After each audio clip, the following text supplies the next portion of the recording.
What's up, ladies and gents? My name is Jazzyman. Welcome back to the channel. Y'all loved my knife video. And, you know, I thought you loved it so much, why not show off my larger bladed weapon collection? This is actually going to be a two-part video. I'm doing blades in this one, and blunt weapons in another. This also kind of coincides with, you know, Dying Light. This is all you're using is melee, and I've got some makeshift stuff over there. But we're doing bladed weapons today. We're going to split it up into three categories. We've got straight and or long swords. And then, of course, what do you buy as a teenage boy when you can't buy guns? You buy katanas. So we're doing katanas. And then we've got miscellaneous curved bladed weapons. So let's start off. Guess we'll just go this way.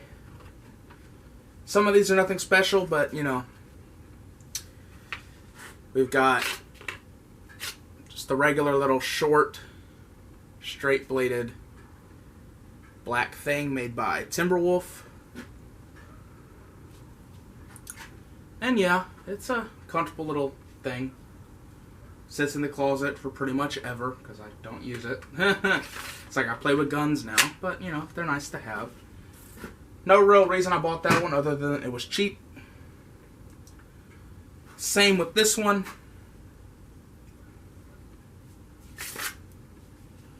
It was a cheap little sword, and doesn't actually have a company name anywhere on it.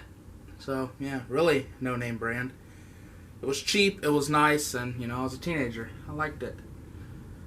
So there we go. These next ones I actually bought for a reason, because as a teenager, I like to watch Spartacus. Yeah. Real good show for a teenager to watch. Couple of Gladius. They're fun. They were really cheap though. They're actually extremely flimsy. They shake in my hand now. I mean, it makes sense. These handles are plastic. They're not wood, they're not metal, they're plastic. This is made by, it's hard to read. It's made by DK. That's the logo. Oh, maybe y'all could see that. Maybe not.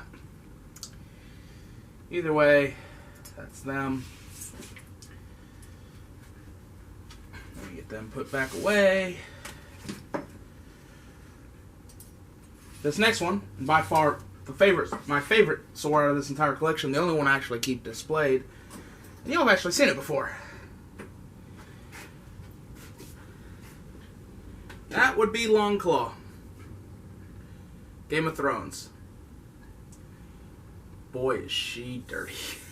I just keep this hanging on the wall, just like this, because she is pretty, very well built, quite heavy. It's definitely the heaviest one out of this. Well, besides one. But on the end of the hilt, the pommel area, you see you got the white bear, if I remember right. It's supposed to be a bear. Because he got it from Mormont. So yeah, bear. And that's pretty much the straighter weapons. The straight weapons.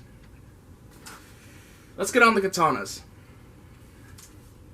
The first three are going to be a set. I bought them as a set, as wall decoration. This is the short one. The Tonto, I believe, is the actual term, not katana. But, short version. Made by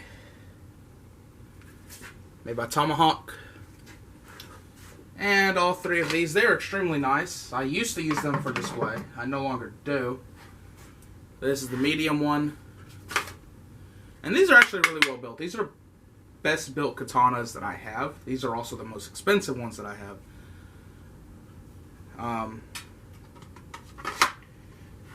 These are by far the nicest, because they don't shake or come apart. Here's the actual katana one. Again, made by Tomahawk. Nothing special. Come on. Gotta love a good click. This next one was actually my first ever sword. I got it at the Texas Renaissance Fair a long time ago. Like, I was 8 or something. And as you can see, it's kind of falling apart a little bit. And the blade is very beat up. And it is made...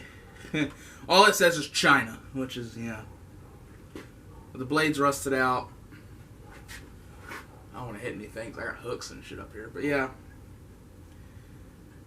This one actually doesn't shake as much as I remember. But it definitely is... Oh, and that blade's bent. You can tell I used it. It's got a big bend that goes from like here to here. Lovely. And this next one you'll have also seen on the channel. This is the one where I did that 30-second like restoration where I just found it and it was rusted and beat up and kind of shaking itself apart. Honestly, I'm not a restorer, so I did my best to try to get it as solid as possible. This, over time, has actually gone from center to falling down, the crossguard. But overall, the rest of it held up pretty well. I have no idea who this was made by. It didn't have any logos or anything on it. Other than like an engraving that looks like someone did like a knife or something, which I left. It says MZ, I think. But yeah, just really old. It was beat up. And I did my best to make it look a little bit better, but, you know, I'm not a professional restorer. I just wanted to get my hand at it, and this kind of fell. So, yeah. That's my katanas.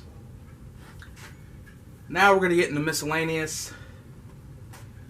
This is more of, straight up, was used in a zombie apocalypse. And this is my machete. This is the one I keep in my truck. She is covered in mud and rust and shit. This is well built because I've used it on a lot of things. And she doesn't bend, and she's always sharp. To an extent. So yeah, definitely. Machete, zombie apocalypse? Yeah. Most definitely. If the sheath does not like working, I'll deal with that later. These next two, again, I bought them. One, because they looked cool. And 2, because they were cheap.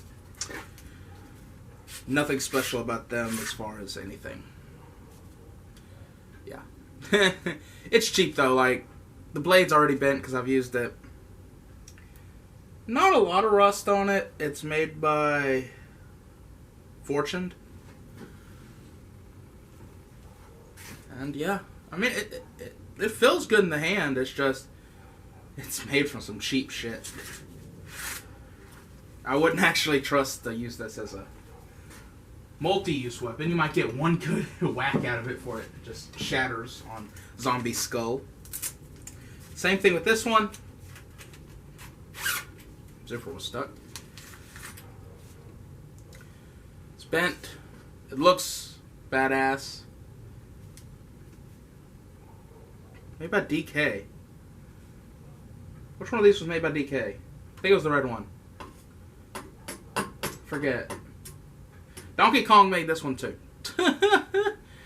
Again, it's sharp. This is, but it's so cheap metal that you get like one swing on a zombie and it'd be dead. The sword would be dead. The zombie would probably just be angry. And this final one, technically blade. Y'all have also seen this on the channel.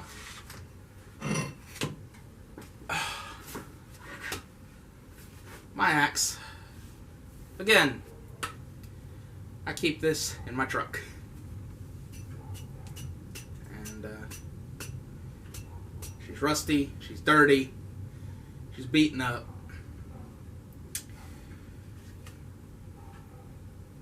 Oh, it actually says the logo on it. Made by a Trooper. At least the handle was. I can't see anything on the actual axe head.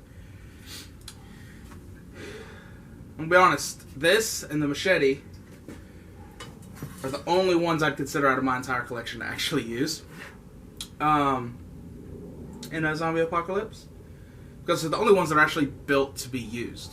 These are both built to be tools. You know, it's an axe and a machete. These other ones are all decorative. Let's be real here. Those katanas, although katanas are weapons, and all these are technically weapons if you use them in a bad way, but katanas are, you know, and of course long claw, which is a long sword.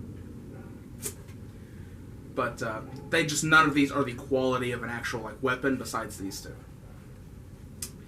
So yeah, zombie apocalypse, axe and machete.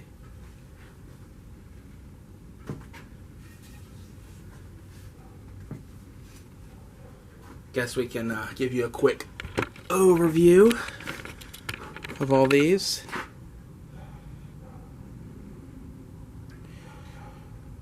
Well, there you go, ladies and gents. Hopefully you enjoyed that. If you like the knives so much, I thought I'd show you the swords. And, yeah. Appreciate you being here. Make sure to check me out on YouTube, Twitch, Twitter, and Facebook. Jazzyman Gaming across the board. And as always, stay jazzy.